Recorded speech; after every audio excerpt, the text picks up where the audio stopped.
माशाअल्लाह। मेरा अल्लाह ऐलान फरमाता है, कौन? अल्लाह। जरा बुलंद आवाज से बोलो, कौन? अल्लाह। अल्लाह कौन? अल्लाह वो मेरा अल्लाह जो माँ के पेट में बच्चे की ग़िज़ा का इंतजाम करने वाला। जरा अल्लाह अल्लाह पुकारे। माँ के पेट में बच्चे की ग़िज़ा का इंतजाम करने वाला।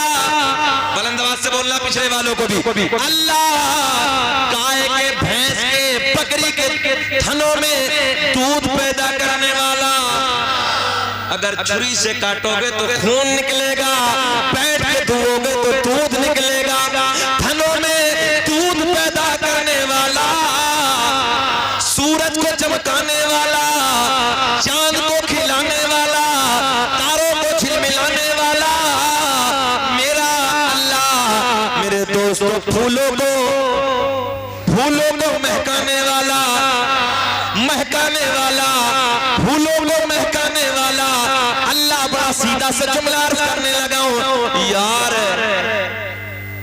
मक्खी के मुंह में शहद पैदा करने वाला। अच्छा लगे तो अल्लाह अल्लाह पुकारे जरा। मक्खी के मुंह में शहद पैदा करने वाला अल्लाह। सांप के मुंह में जहर पैदा करने वाला अल्लाह। कभी अपने रब की शान देखा करो बैठ के ना। ये सूरज चल कैसे रहा है, पेड़ काट दिया उड़ कैसे रहा है ना। समंदरों की लहरें कैसे चल रही हैं। चलाने वाला है कौन? तुम्हारे सांसों को चलाने वाला कौन है? एक सेकंड में काम तमाम। इसको चलाने वाला अल्लाह। फूलों को महकाने वाला, मक्खी के मुंह में शहद पैदा करने वाला, सांप के मुंह में जहर पैदा करने वाला मेरा करीम अल्लाह ऐलान फरमाता है, अन्नबिय्यु औला बिल मुमिनीन मिन अनफुसिहिम। नबी मोमिनों की जानों से भी ज्यादा करीब है। बेशक बेशक, सुभान अल्लाह। बढ़े बेचैनी तो नहीं है, घूर के तो नहीं देख रहे? 40 मिनट हो गए पढ़े। एक इश्क होश में है ना आप लोग सब? जरा हाथ उठा के बताइए भैया, कौन कौन नहीं सुनना चाहता? नहीं, मैंने कहा होश में है ना यार। मैंने तो पूछा है कि होश में है ना। वसीम भाई सभी होश में है ना? सारी दुनिया को नींद आ गई है।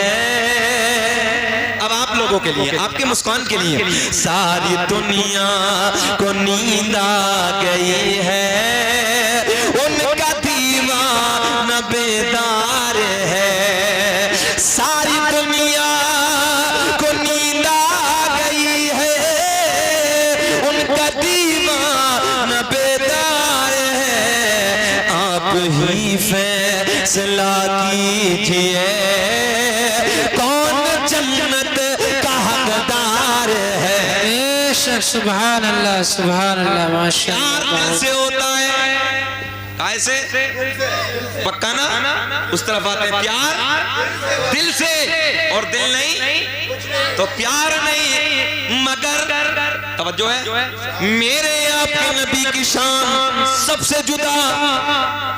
तवज्जो है, मेरे करीम आका की शान सबसे जुदा। नौजवानों सुनो, प्यार के जुमले सुनो। वाकई प्यार दिल से होता है। मैं भी यही कहता हूँ, आप भी यही कहते हैं, मेडिकल साइंस भी यही कहता है, कुरान भी यही कहती है, कुरान भी यही कहता है, हदीस भी यही कहती है कि प्यार दिल से होता है। मगर नौजवानों तवज्जो से जुमले सुनो। मेरे प्यार के जुमले में आप तक पहुँचाने लगा हूँ। प्यार दिल से होता है, मगर जाने कायनात की शान सबसे जुदा है। मेरे करीम आका की शान सबसे जुदा है। मेरे आका का मकाम ये है, मेरे आका से दिल वाले भी प्यार करते हैं, और जिनके दिल नहीं है वो भी आमना के चांद से प्यार करते हैं। वाहिद जात मेरे नबी की, यकता जात मेरे नबी की, आप कहेंगे मौलाना ये क्या कह दिया यार, प्यार तो दिल से होता है, दिल बगैर कैसे प्यार होगा। अब सुनो, मस्जिद नबवी की तरफ चलते हैं। मेरे आका की मस्जिद है, मस्जिद नबवी कच्ची मस्जिद है। आका ने अपने नाजुक नरम हाथों से पत्थर उठा के तामीर फरमाई ये मस्जिद। लोगों, मेरे करीम आका की सोनी मस्जिद है। मिंबर की जगह एक खजूर की लकड़ी खड़ी है, मिंबर की जगह एक खजूर की लकड़ी रखी है, सूखी खजूर का तना है, मिंबर की जगह रखा है। मेरे करीम आका टेक लगा के अपनी पुष्ट उस खजूर से लगा के खुतबा इरशाद फरमा रहे हैं। एक नबी के गुलाम नबी की बारगाह में हाजिर होते हैं, अर्ज करते हैं या रसूल अल्लाह, मैं लकड़ी का काम जानता हूँ। आका जी, मैंने एक मिंबर तैयार किया है, मैंने एक मिंबर बनाया है, मिंबर तैयार किया है। आका, अगर आप हुक्म दे दें या रसूल अल्लाह, हम इस खजूर की लकड़ी को यहाँ से हटा दें, उधर मिंबर लगा दें। मेरे आका के लबों पे मुस्कुराहट, मेरे आका ने फरमाया वाकई तुमने मिंबर तैयार किया है, जाओ जाओ फिर इधर मिंबर लगा दो, खजूर की लकड़ी को हटा दो। और नबी के गुलामों, रात के इस वक्त में बैठकर नबी की प्यारी प्यारी बातें सुनने वालों, आपने भी यही कहा है, मैंने भी यही कहा है, प्यार दिल से होता है। दिल वाले सबसे प्यार करते हैं। आपके अंदर दिल है, आप मुझसे मोहब्बत करते हैं, मेरे अंदर दिल है, मैं आपसे प्यार करता हूँ। दिल वाला कोई किसी से प्यार करता है, कोई किसी से प्यार करता है, मगर चलो चलो बगैर दिल वालों की तरफ चलते हैं। इधर मिंबर लगा दिया, खजूर की लकड़ी को हटा दिया। मेरे करीम आका जैसे मैं इस कुर्सी पे बैठा हूँ, मिंबर पे जलवा बार है, जाने कायनात तकरीर फरमा रहे हैं, गुलामों के झुरमुट में बैठे हैं, दाएं बाएं नबी के यार जमाए। सुनो तवज्जो के साथ, उसी महफिल में अचानक एक रोने की आवाज आना शुरू हो गई। नौजवानों, बदल जाओ, हालात बदल दो। तुम्हें अल्लाह ने ना अपना महबूब दिया है यार। अच्छा सच बताना, जरा बारीक ध्यान लगाएं, तो महबूब भी अपना देता किसी को? अभी नहीं पहुंचे जहां मैं पहुंचाना चाह रहा हूं, पहुंचो और गहराई। कोई महबूब भी कोई देता अपना किसी को यार, और गहराई में पहुंचो। जिसे तुम चाहते हो ना, जिससे तुम प्यार करते हो, उसे किसी को दे दोगे? उसकी तरफ कोई देखे तो बुरा लगता है, मगर अल्लाह जिसे चाहे, तवज्जो, अपना महबूब तुम्हें अता कर दिया। और हम क्या कर रहे हैं? रात के 12 बजे तक, गलत तो नहीं कह रहे? रात के 12 बजे तक पहली एमबी आ रही है और रात के 12 बजे के बाद दूसरी। सुबह के 4 बजे तक उसे इस्तेमाल कर रहा आज का नौजवान, और 4 बजे के बाद वो कुत्ते की तरह होता है। जुमला कड़वा तो है मगर सच्चा। तुमसे तो वो परिंदे बेहतर हैं, तुमसे तो वो परिंदे बेहतर हैं जो रात को इशा के वक्त हमने कभी पेड़ों पे बोलते नहीं देखे, और फजर की अजान के वक्त उन परिंदों को हमने कभी खामोश बैठे नहीं देखा। गलत तो नहीं कह रहे यार? दुनिया बदल रही है, इसलिए मेरे दोस्तों, तुम्हें बचाने के लिए कोई खड़ा नहीं होगा, तुम्हें खुद को खड़ा होना पड़ेगा। और उन कौमों का इतिहास लिखा जाता है जिस कौम के हाथ में कलम होता है। ए बेटे, गोलू मोलू, बैठ बेटे, बैठ जाओ बेटा। उन नस्लों का इतिहास लिखा जाता है जिन नस्लों के हाथ में बैठे, कि जिन नस्लों के हाथ में कलम होता है। ये मुरादाबाद जिला तो दूर नहीं है ना, गालिबन 3 साल हो गए। 3 साल पहले डीएम साहब आए थे मुरादाबाद में, जुहैर खान नाम। आजू बाजू के जो जिले थे ना, उनमें भी हमला था। क्या कहते थे यार? मुरादाबाद का डीएम अपना अपना, हाँ, कौम मुस्लिम के नौजवान कहते थे अपना है। आज भी मुझे ना मुफ्ती साहब पटना एयरपोर्ट की बात याद है। पटना एयरपोर्ट में जैसे मैंने फ्लाइट वसीम साहब एंट्री की ना, तो पायलट के सामने जा रहा था बेचारा, कारपेट की तरफ जैसे ही मुड़ा तो उसने मुझे देखा, और देख के चेहरे पे दाढ़ी देखा तो बड़े प्यार में मुस्कुराहट उसके लब पे, और कहने लगा हजरत जी अस्सलाम वालेकुम। मैंने कहा यार सलाम। नेम प्लेट पे जब मेरी नजर पड़ी तो नाम लिखा था फरहान खान। नौजवानों, सीना चौड़ा हो गया। मैंने कहा सर क्या आप ही लेके चलेंगे? तो उसका जुमला देखा, बोले अल्हम्दुलिल्लाह हजरत मैं ही लेके जाऊंगा। नौजवानों यार सीना चौड़ा हो गया। अब से पहले मैंने सोचा शकील अहमद रज़वी फ्लाइट के तूने बहुत सफर किए हैं, मगर यार जिस फ्लाइट से आज तू दिल्ली जाने लगा तो ले जाने वाला कोई और नहीं है, मेरे नबी का कलमा पढ़ने वाला। नौजवानों जरूरत है अपने बच्चों के हाथ में कलम दे दो। अगर तुम्हारे दस्तरखान की जो रानाइयां है ना, महंगी महंगी जो ग़िज़ाएं तुम खाते हो, अल्लाह ने मना नहीं किया खूब खाओ, मगर ये दस्तरखान की जो रानाइयां है ना, ये इतिहास नहीं लिखे। सूखे टुकड़े खा के अपने बच्चों के हाथ में कलम दे दिया तो तुम्हारे बच्चों का कलम इतिहास लिखेगा। और याद रखना उस कौम की ताकत होती जिस कौम के बच्चों के हाथ में कलम होता है।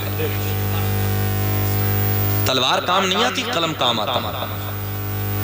नेज़े काम नहीं आते, कलम काम आता। बंदूक की गोलियां काम नहीं आती, कलम काम आता।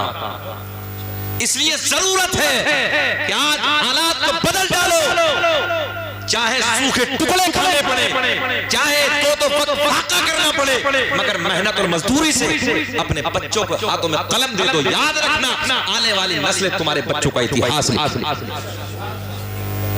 मैंने हमेशा कहा है अगर रक्षा भी चलाना पड़े तो चलाओ। सरकारी उजाले में, सरकारी लाइटों में अगर तुम्हें बच्चे पढ़ाने पड़े तो पढ़ाओ, मगर अपने बच्चों के हाथ में। मैं मुखालिफ हूं उस कौम का जो 8 या 9 साल के बच्चे होते हैं और कामों पे भेज देते हैं। काम पे भेजने की जरूरत नहीं है, बच्चों के हाथ में कलम दे दो। कोशिश करो कि तुम्हारे बच्चे IAS अधिकारी बने, कोशिश करो कि तुम्हारे बच्चे IPS अधिकारी बने, कोशिश करो तुम्हारे बच्चे जज बने, कमिश्नर बने, इंजीनियर बने। और अल्हम्दुलिल्लाह सीना चौड़ा होता इस वक्त जो मौजूदा समस्तीपुर के DM है वो मिसबाही मुफ्ती। हाँ हालात बदल गए हैं, अब वो वक्त नहीं है। मैंने हमें झारखंड के तकरीबन 1 लाख के मजमे मुफ्ती साहब ये बात कही थी कि बनाओ यूनिवर्सिटियां, वो यूनिवर्सिटियां होनी चाहिए, उन कॉलेजों की जरूरत है कि जहां हमारे बच्चे आलिम भी बने, मुफ्ती भी बने, कारी भी बने, और वहीं बैठकर फोन पे रिसर्च करते हुए नजर आए। शकील अहमद रज़वी 1 से 1 लाख रुपया मैं देने के लिए तैयार हूं। करो शुरू, मेहनत करो। जो कौम अय्याशियों में अपनी मेहनत की कमाइयों को बर्बाद करती है, उसके बच्चों का चिराग बुझ जाता है, उनके बच्चों का इतिहास नहीं लिखा जाता है, उनकी नस्लें हमने बर्बाद होती देखी। और हमने उन गरीब बच्चों का भी इतिहास पढ़ा है जो सरकारी उजाले में, सरकारी लाइटों में पढ़ पढ़ के हमने देखा है कि कहीं DM बनते नजर आते, कहीं SP बनते नजर आते, कहीं पायलट। क्या नहीं तुमने अपने नबी की हदीस सुनी? मेरे आका ने फरमाया उतलुबुल इल्म वलौ कान बिस्सीन, इल्म दीन हासिल करो, इल्म हासिल करो चाहे मुल्क चीन जाना पड़े। तुम्हारा बाप, मेरा बाप हजरत आदम अलैहिस्सलाम 6000 ज़बानों का इल्म जानते थे। किसने मना किया कि संस्कृत ना पढ़ो? किसने मना किया कि अंग्रेजी ना पढ़ो? कौन सी भाषा को किसने मना किया? हमारे सामने लाओ। आज नौजवानों को देखो, 18 साल के बच्चे शराबों की दुकानों पे, हमारे बच्चे अय्याशियों के अड्डों पे, हमारे बच्चे मकारियों के अड्डों पे, हमारे बच्चे खड़े हैं। माँ बाप को पता ही नहीं कि मेरा बेटा है कहाँ। हम अपनी आंखों से देख रहे हैं बच्चों को शराब की दुकानों पे खड़े होकर। माँ बापों को कहने की ताकत नहीं, माँ बाप के अंदर जुर्रत नहीं कि अपने बच्चों को समझाए, क्योंकि तरबियत के सांचे में ढाला ही नहीं है ना। और नौजवानों की हालत इतनी खराब हो गई, अगर मौलवी समझाने लगे तो मौलवी तो बातें ऐसी करते हैं। और एक बात और आपको बताऊं, हर इलाके में झगड़े होते हैं, हर जगह फसाद होते हैं, और फसादों के बाद फिर पंचायतें भी होती हैं। पटवाई में पंचायतें होती हैं। पंचायतों में देखो जितने इलाके के गुंडे पंचायतों में बैठे, जितने शराबी है, दलाल है, मक्कार है, अय्याश है, वो पंचायतों में तुम्हें नजर आएंगे। कौम का एक मुफ्ती तुम्हें पंचायत में नजर नहीं आएगा। जबकि तुम्हें यह होना चाहिए था कि कौम के आलिम को, कौम के मुफ्ती को बुला के पंचायत मुनाजात में कहते कि हजरत अल्लाह के अजाब से डराओ, कब्र और हश्र के अजाब से डराओ, और आप फैसला कर दीजिए। बताइए मेरे दोस्तों ईमानदारी के साथ जितने इधर बैठे हैं कि एक आलिम अच्छा फैसला करेगा कि शराबी अच्छा फैसला करेगा? जानते सब हो, मानते नहीं। वो कौम जलील हो जाती है, वो कौम रुस्वा हो जाती है, वो कौम बदनाम हो जाती है जो कौम अपने पेशवा को, अपने रहनुमा को छोड़ देती है। और तुमने अपने आलिमों को छोड़ा है, तुमने अपने आलिमों को पसे पुश डाल दिया है। तुम अपने मशवरे करने के लिए खुद ही बहुत काफी हो, जबकि हमने इतिहास पढ़ा कि मशवरे, वो एक दौर ऐसा भी था कि मशवरे करने के लिए उलमा को बुलाया जाता।